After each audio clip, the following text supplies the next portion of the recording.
Rabat accueille du 1er au 4 octobre 2025 la 40e édition du Forum Crans-Montana. Plus qu'un simple anniversaire, un tournant. Fidèle à la vision portée par Sa Majesté le roi Mohamed VI, l'édition 2025 place l'Atlantique au cœur des débats, non plus simple océan, mais un trait d'union reliant 4 continents et désormais la Méditerranée.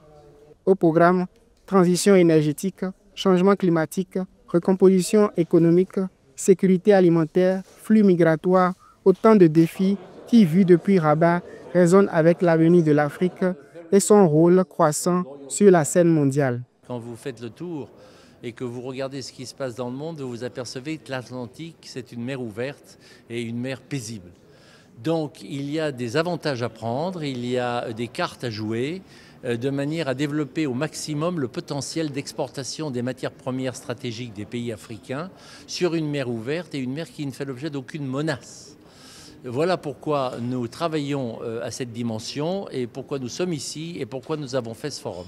Invité spécial de cette édition, la République démocratique du Congo bénéficie d'une session dédiée RDC 2030 centrée sur la valorisation de ses mines, son potentiel énergétique, son industrialisation et sa souveraineté économique. Un signal fort. L'Atlantique élargi ne saurait ignorer les pays riches en ressources.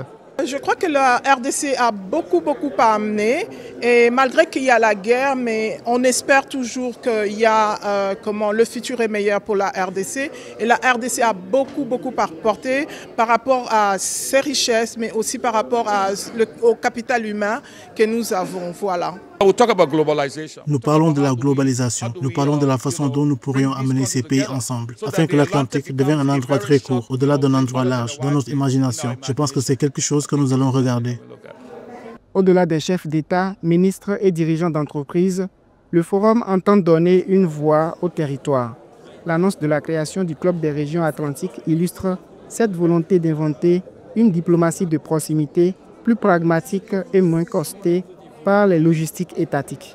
Les Émirats arabes unis, partenaires stratégiques, ont dépêché une forte délégation. Les débats promettent d'être intenses.